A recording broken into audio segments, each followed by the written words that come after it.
হিংসা নিন্দা সম্পর্কে কোরআন হাদিস পড়েছেন তারা বুঝবেন, যারা পড়েন নাই আলোচনা শুনে বুঝবেন। কথা বলুন ঠিক কি না? 5 ওয়াক্ত নামাজ ফরজ, কোরআন হাদিস না পড়লে আমরা বুঝতাম না। কথা বলুন ঠিক কি না?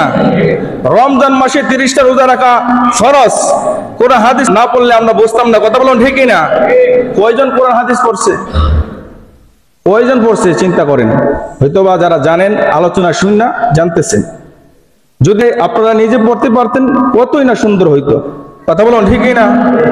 এখন পুরা কপাল আপনারা পড়তে পারেন নাই, আপনাদের সন্তান আছে, আল্লাহ সুবহানাহু ওয়া তাআলা নিয়ামত সন্তান দান করছে। একটা সন্তান মাদ্রাসার মধ্যে পড়ান না, আপনাকে আল্লাহ সুবহানাহু ওয়া তাআলা 2টা সন্তান দান করছে। 2টা সন্তানতে একটা সন্তান মাদ্রাসায় পড়ান। একটা সন্তান যদি মাদ্রাসায় পড়াইতে পারেন, বাংলা ইংলিশের পাশাপাশি আরবিটা শিখা হবে কি হবে না?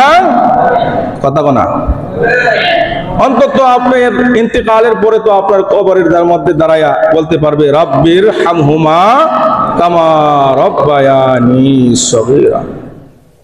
আপনাদের তো সুবর্ণ সুযোগ, আপনাদের পাশে নবীজির ঘর মাদ্রাসা পড়ে আছে। এত সুযোগ থাকার পরেও আপনারা আপনাদের সন্তানকে মাদ্রাসায় দিচ্ছেন না, বুঝলাম না। এটা হলো পুরা কপাল। কপাল থাকতে হয়, কপাল। একটা ছেলে আলেম বানাবেন, একটা ছেলে হাফেজ কোরআন বানাবেন, একটা মেয়েকে ইসলাম শিক্ষা দিবেন, এটা কপালের বিষয়। কথা বলুন ঠিক কি না? আমরা আমাদের সন্তানদেরকে মাদ্রাসায় ইসলাম শিক্ষায় শিক্ষিত করতে চাই কি চাই না? আরো জোরে বলুন, চাই কি চাই না? যদি চান দয়া করে আপনাদের মাদ্রাসায় একটা সন্তান দান করেন। মনে করেন আল্লাহর রাস্তায় দিলেন আর কি, এটা পরকালের জন্য জমা রাখলেন। আল্লাহ কবুল করুক, আমিন বলি।